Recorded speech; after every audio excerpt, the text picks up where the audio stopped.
ಪದೇ ಪದೇ ಪ್ರಧಾನಿಯವರನ್ನು ಪ್ರಶ್ನೆ ಮಾಡುವ ಪ್ರಿಯಾಂಕ್ ಖರ್ಗೆ ಅವರೇ, ತಾವು ತಮ್ಮ ಬಗ್ಗೆ ಮತ್ತು ತಮ್ಮ ತಂದೆಯವರ ಸಾಧನೆಗಳ ಬಗ್ಗೆ ಶ್ವೇತಪತ್ರವನ್ನು ಹೊರಡಿಸಿ 40 ವರ್ಷಗಳ ದೀರ್ಘಕಾಲದ ರಾಜಕಾರಣದಲ್ಲಿ ಕಲ್ಯಾಣ ಕರ್ನಾಟಕಕ್ಕೆ ತಮ್ಮ ಸಾಧನೆ ಏನು, ಮಾತನಾಡುವುದೇ ಸಾಧನೆ ಆಗಬಾರ್ದು ಎಂದು ಸಚಿವ ಪ್ರಿಯಾಂಕ್ ಖರ್ಗೆ ವಿರುದ್ಧ ಬಿಜೆಪಿ ರಾಷ್ಟ್ರೀಯ ವಕ್ತಾರೆಯಾದ ಸುಧಾ ಹಾಲ್ಕಾಯಿ ಅವರು ಗುಡುಗಿದ್ದಾರೆ. ಕಲಬುರಗಿಯಲ್ಲಿ ಸುದ್ದಿಗೋಷ್ಠಿ ನಡೆಸಿ ಮಾತನಾಡಿದ ಅವರು, ಪ್ರಧಾನಿಯವರು ಈ ಭಾಗಕ್ಕೆ ಟೆಕ್ಸ್ಟೈಲ್ ಪಾರ್ಕನ್ನು ಘೋಷಣೆ ಮಾಡಿದರು. ಆದರೆ ಇಲ್ಲಿಯ ತನಕ ಆ ಟೆಕ್ಸ್ಟೈಲ್ ಪಾರ್ಕಿನ ಜಾಗಕ್ಕೆ ಒಂದು ಕಾಂಪೌಂಡ್ ನಿರ್ಮಿಸುವುದಕ್ಕಾದರೂ ನಿಮ್ಮ ಕೈಲಿ ಸಾಧ್ಯವಾಯಿತಾ? ಅದಕ್ಕೆ ಬೇಕಾದ ಪರಿಸರ ಅನುಮತಿ ಪಡೆದುಕೊಳ್ಳುವುದಕ್ಕೆ ಸಾಧ್ಯವಾಯಿತಾ? ತಾವು ಯಾವ ಸಾಧನೆ ಮಾಡಿದ್ದೀರಿ? ಯಾವುದೋ ಸೀಮಿತ ಪರಿಮಿತಿ ಒಳಗೆ ಈ ಭಾಗಕ್ಕೆ ಯೋಜನೆಗಳನ್ನು ತಂದು ಅನುಷ್ಠಾನ ಮಾಡಿದ್ದೀರಿ. ಇವತ್ತು ಶಿಕ್ಷಕರ ಕೊರತೆ ಎಷ್ಟಿದೆ ಅಂದರೆ 2300 ಇರಬೇಕಾದ ಜಾಗದಲ್ಲಿ 1100 ಶಿಕ್ಷಕರಿದ್ದಾರೆ. SSLC ಮತ್ತು PUCಯಲ್ಲಿ ಈ ಭಾಗ ಕಟ್ಟ ಕಡೆಯ ಸ್ಥಾನ ತಲುಪಿರುವುದು ಹೇಗೆ? ಶಿಕ್ಷಕರ ನೇಮಕಾತಿ ಮಾಡಿಕೊಳ್ಳಲು ನಿಮ್ಮ ಕೈಲಿ ಸಾಧ್ಯವಿಲ್ವಾ? ಟೆಕ್ಸ್ಟೈಲ್ ಪಾರ್ಕನ್ನು ಅನುಷ್ಠಾನ ಮಾಡಲು ಸಾಧ್ಯವಿಲ್ಲ. ಯಾವುದೇ ಕೆಲಸ ಮಾಡದೆ ಬರೀ ದೂಷಣೆಯನ್ನು ಕಾಯಕ ಮಾಡಿಕೊಂಡಿರುವ ನೀವು ಒಂದು ಕುಟುಂಬಕ್ಕೆ ಗುಲಾಮಗಿರಿ ಮಾಡಿಕೊಂಡಿರುವುದು ನಿಮ್ಮ ದೊಡ್ಡ ಸಾಧನೆಯಾಗಿದೆ ಎಂದು ಪ್ರಶ್ನೆ ಮಾಡಿದರು. ಇನ್ನು SCP TSP ಹಣವನ್ನು ಗ್ಯಾರಂಟಿಗಳಿಗೆ ಬಳಸಿಕೊಂಡಿದ್ದೀರಿ. ಯಾವ ಸಮುದಾಯಕ್ಕೆ ಧ್ವನಿಯಾಗಿರಬೇಕಿತ್ತೋ ಆ ಕೆಲಸ ನೀವು ಮಾಡ್ತಿಲ್ಲ.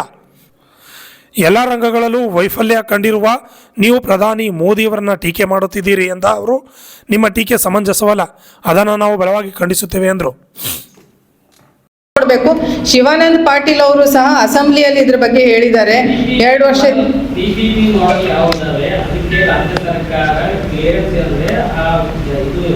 ಜನಸಂಪರ್ಕ ಸಭೆಯಾದಂಥ ಒಂದು ನಿರ್ಣಯಗಳನ್ನು ತೆಗೆದುಕೊಂಡ ನಂತರ ಅದು ಸಕಾರಾತ್ಮಕ ಸಚಿವರು.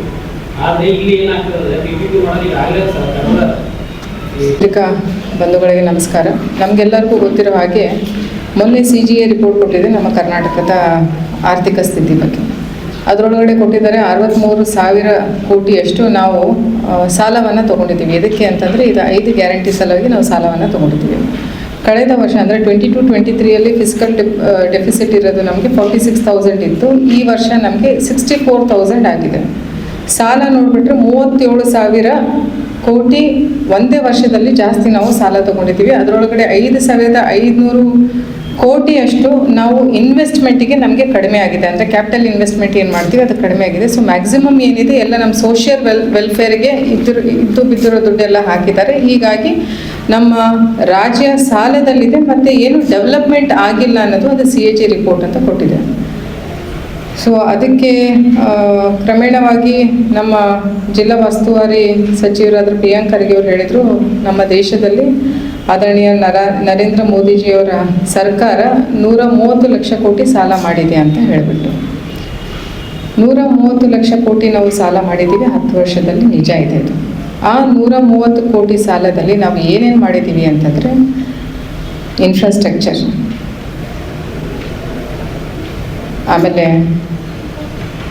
ಸಾಗರ್ ಮಾಲಾ, ಭಾರತ್ ಮಾಲಾ, ಎಕನಾಮಿಕಲ್ ನಾವು ಏನು ಸ್ಟಾರ್ಟಪ್ಸನ್ನು ಯೂಸ್ ಮಾಡಿದ್ದೀವಿ. ಅಂದರೆ ಇದರೊಳಗಡೆ ನೀವು ಫಾರ್ಮಸ್ಯೂಟಿಕಲ್ಸನ್ನು ತೊಗೊಳ್ಳಿ, ಫುಡ್ ಸೆಕ್ಟರನ್ನು ತೊಗೊಳ್ಳಿ, ಏನೇ ತೊಗೊಳ್ಳಿ, ಅಂದರೆ ಅನೇಕ ರೀತಿಯಿಂದ ನಾವು ಅಗ್ರಿಕಲ್ಚರನ್ನು ತೊಗೊಳ್ಳಿ, ಫಿಶಿಂಗ್ ತೊಗೊಳ್ಳಿ, ನಮ್ಮದು ಉಡಾನ್ ಸ್ಕೀಮಲ್ಲಿ ನಮ್ಮ ರೈಲು, ರಸ್ತೆ, ಆಮೇಲೆ ಡಿಫೆನ್ಸ್ ಕಾರಿಡೋರ್, ಎಲ್ಲ ರೀತಿಯಿಂದ ನಮ್ಮ ದೇಶವನ್ನು ನಾವು ಸಶಕ್ತ ಮಾಡಿದ್ದೀವಿ.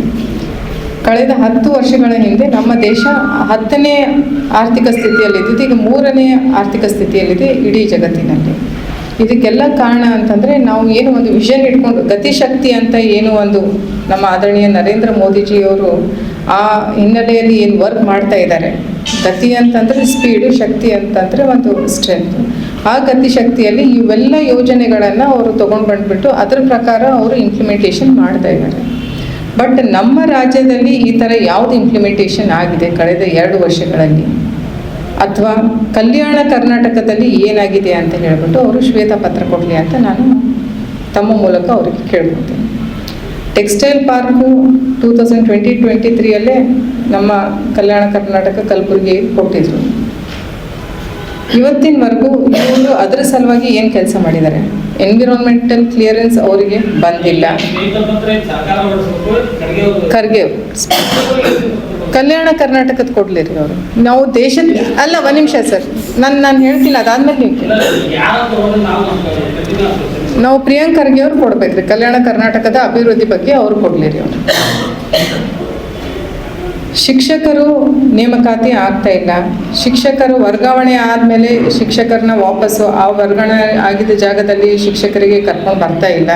ಹೀಗಾಗಿ ನಮ್ಮ PUC ಮತ್ತು SSLC ರಿಸಲ್ಟ್ ಕಡಿಮೆ ಅಂಕಗಳಲ್ಲಿ ಬರ್ತಾ ಇದೆ.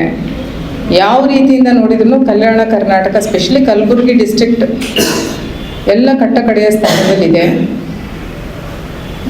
ಆದರಣೀಯ ನರೇಂದ್ರ ಮೋದಿಜಿಯವರು ನಮ್ಮ ದೇಶಕ್ಕೆ ಸಾಲ ಮಾಡಿದ್ರು ಅದನ್ನು ಉನ್ನತಿ ಸ್ಥಾನದಲ್ಲಿ ಒಯ್ದಿದ್ದಾರೆ. ಕೆಪೆಕ್ಸ್ ಇನ್ವೆಸ್ಟ್ಮೆಂಟ್ ಮಾಡಿದ್ದಾರೆ. ಕೆಪೆಕ್ಸ್ ಇನ್ವೆಸ್ಟ್ಮೆಂಟಲ್ಲಿ ನಾವು 7 ವರ್ಷದಲ್ಲಿ ಡಬಲ್ ದ ಅಮೌಂಟ್ ನಮಗೆ ಬರುತ್ತೆ. ಮೊದಲು 5 ವರ್ಷದಲ್ಲಿ ಬರ್ತಾ ಇತ್ತು, ಈಗ 7 ವರ್ಷದಲ್ಲಿ ಬರುತ್ತೆ. ಸೊ 7 ವರ್ಷ ಹಿಂದೆ ನಾವು ಏನೇನು ಇನ್ವೆಸ್ಟ್ಮೆಂಟ್ ಮಾಡಿದ್ದೀವಿ ಅದೆಲ್ಲ ಈಗ ಡಬಲ್ ಆಗಿದೆ. ಬಟ್ ಕರ್ನಾಟಕದಲ್ಲಿ ಏನು ಆಗ್ತಾ ಇದೆ?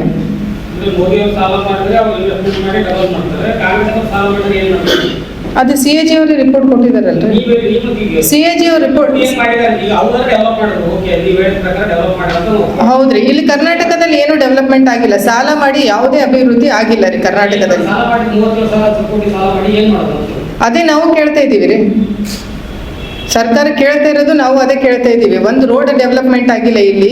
ಸರ್ಕಾರಿ ನೌಕರರುಗಳಿಗೆ ಅವ್ರಿಗೆ ಬರುವಂಥ ಸ್ಯಾಲ್ರಿಗಳು ಬರ್ತಾ ಇಲ್ಲ, ಪೋಸ್ಟ್ಗಳು ಫಿಲ್ ಆಗ್ತಾ ಇಲ್ಲ, ಕಾನೂನು ಸುವ್ಯವಸ್ಥೆ ಕುಸಿದು ಹೋಗಿದೆ.